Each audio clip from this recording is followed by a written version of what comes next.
Oh, that one must be Marcel Marceau. Frankie, welcome. My vision is for harmony with whom we deal, whether it's business, within families, just people we meet casually. If we can create harmony in our personal relationships, that will spread to hopefully a greater expansion.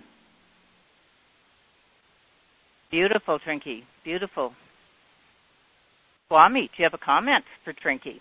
Well, there's no harm in harmony, that's for sure.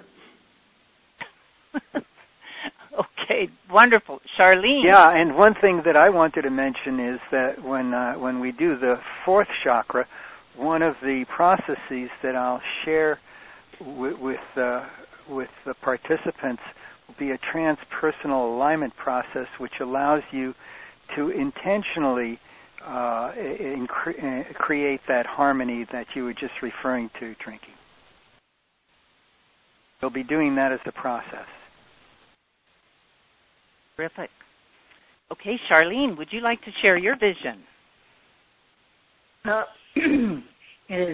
have had harmony as my password for 6 years, so I am so into that. But when we did the meditation, and I went into the silence, what I brought in when we're doing the love is people that you might not even think love you that much, and they came versus other people you think should love you or whatever. It was so interesting, and it was that resonance of the people that are, maybe you think they're just peripheral beings in your awareness, but they're not. They are so connected with you, and that was a beautiful thing for me.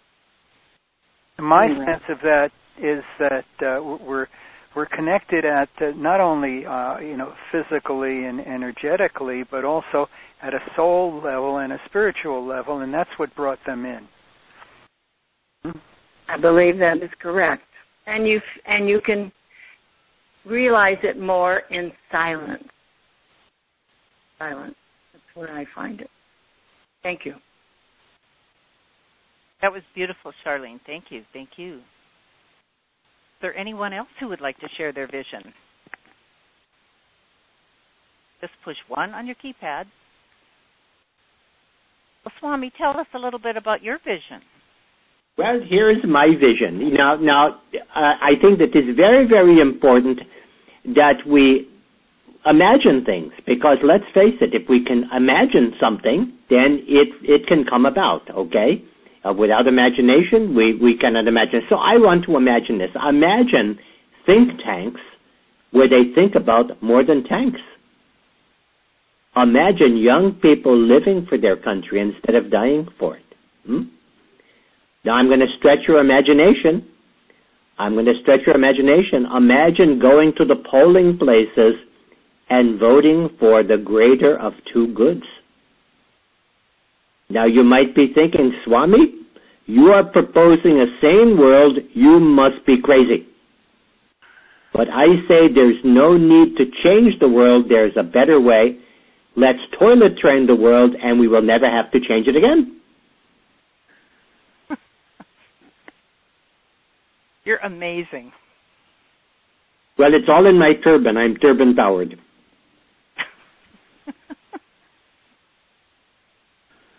So are there any more visions to tell?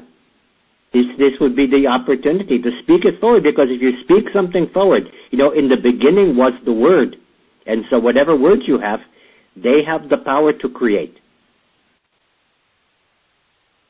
And don't forget, if you're on the webcast, you can type in your vision, and we'll just relay it to the Swami. Okay, well... Alice, go ahead. We've got somebody on? Yes, we have. Alice. One moment, Alice. Well, I love all of you guys, and thank you, Len. Love you. You're lovely. I don't have anything earth-shattering to share except that I felt a deep sense of love for myself, and I guess that was important because something has been going through my head for a couple of weeks now, and it seemed to be a reaffirmation of that tonight in a very strong way, which is that I've been studying different modalities for years, and it was like a shot in the arm that I need to just do what I know how to do best and stop studying everybody else and just do my thing. That's excellent, because you know what? Each of us is totally unique, just like everybody else. Thank you, Swami. Okay. And I'm glad that wasn't earth-shattering, because the last thing we need is a shattered earth. But I just wanted to say, doing that is really an expression of self-love, which is just, it can be extended to universal love. If everyone did that, we would have peace on earth. So before we move on, would anyone else like to share their vision? Hey, I think we have a question on the web. A moment here. Okay, this is Anne, and she said she implied that we need to clear the lower three chakras before getting to the heart center. How does that work with the heart meditation Leonard gave us? Well, when we go into a heart space, that space is space. Everything is clear. Everything is integrated. There's an integration of opposites. There's the resolution of duality in the heart space. That's what the essence of love is the resolution of duality into unity. So when you go into that heart space, it's direct. It's direct, as a number of people, I'm sure, have experienced. In those moments, there is no past. That's without memory, without experience. There is no future. There's only the moment, the present moment, which is in alignment with and as a portal to unity consciousness. So in those moments, you have transcended directly, even though you have, all the conditioning of the lower three chakras. It's a misperception to think that you have to clear everything before you become aware and unconditionally loving. That's an unfortunate myth.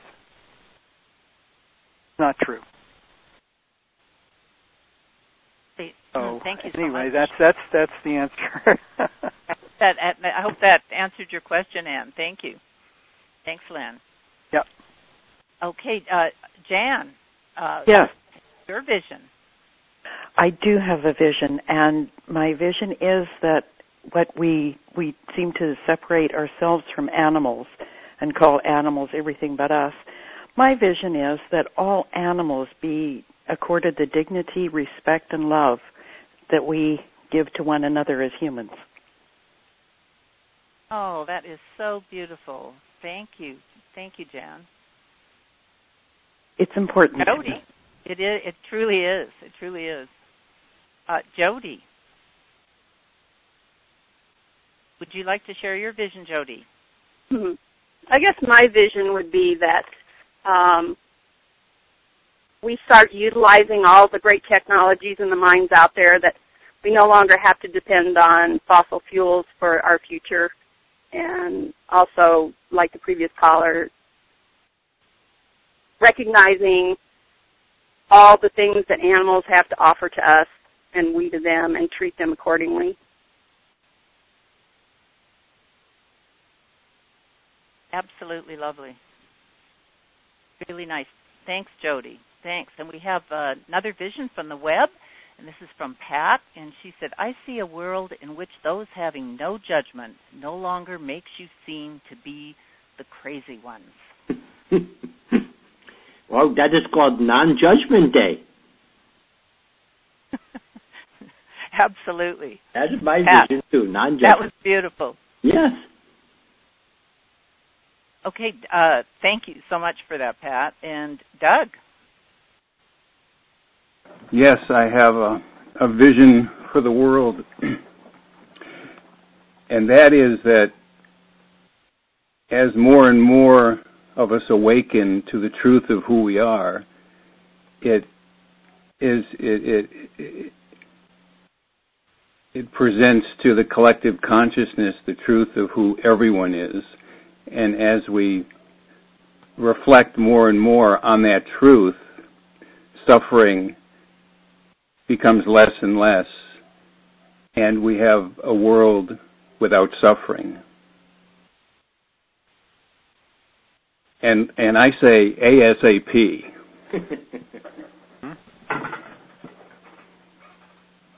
You know, I have to say something that's very, very powerful. You know, people ask me all the time, Swami, how do you explain the suffering of the people on the planet who do not have enough to eat? And I say, you know, that is very easy to explain. What is harder to explain is the suffering on the planet of people who have plenty to eat. So often the suffering is a self-inflicted wound that comes from the programming that Peter talked about and that Len talked about how to release through the heart. Well, that was wonderful, and thank you all for really sharing your visions. I know that as we move forward into our 7-week seminar, we're going to have lots of time for more visions and more sharing. And I'm going to have Steve and Peter and Len say a few words before we wrap up. And just want to say it's fantastic, really exciting. So, Steve, would you like to say a few words here? Yes, I've really, really enjoyed this, and as Len said earlier, my God, there's a lot for me to learn in this series. It's exciting to be with these two other teachers. Len I've known for a number of years, and Peter I've recently met, but just via the phone and so on, and I am so looking forward to this next 7 weeks, and I certainly hope as many of you as possible join us. Wonderful. Peter? Can you hear me, Shari? Absolutely.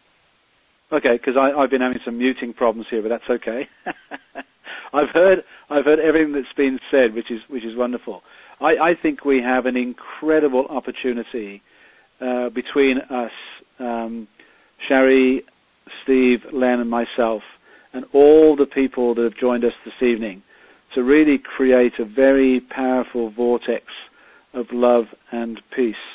And I really hope that as many of you that can continue on for this 7-week series. It's not a coincidence, although we didn't plan it, that the last session is on March the 9th, which is, according to Carl Kalleman, the beginning of the last wave of the Mayan calendar, the acceleration into co-creation with Great Spirit. And I firmly and honestly believe that this 7-week series is going to set us up as a group for the opportunity to be in that place of co-creation, to fulfill all the visions that have been mentioned this evening and bring us to that place of peace and harmony and love. And I'm really excited about this opportunity to co-create together, and I hope as many of you as can will join us for the 7-week series. Lovely, Peter. You said we didn't plan it, but it is all about the planet, as Steve Swami would say. Well, the Swami's beginning to rub off on me, I've noticed. But that's very personal. Exactly. Okay, yes, well, you know, the vision that just came to me was that this 7-week seminar is being held in a cradle of love. Aww. That's the image that just came to me. So it's a symbol that says it all without words. Well, that's amazing, Len. It really is. And so what I would like to say is this has just been an incredible 90 minutes. I just to be a participant is just so very, very exciting. I want to thank you, Steve, Len, and Peter. You're just an amazing trio. And I want all of us to give Len, Peter, and Steve a huge thank you. So what I'm going to do is unmic everyone. So on the count of 3, you can say whatever you wish in your own words so that Len and Peter and Steve can just hear your enthusiasm. So here we go. 1, 2, 3. Thank you. Thank you, Peter, Len, and Steve. You're sharing the love right on, brothers. Oh, wonderful. Thank you. All of you. Love you. God bless you all. Fantastic.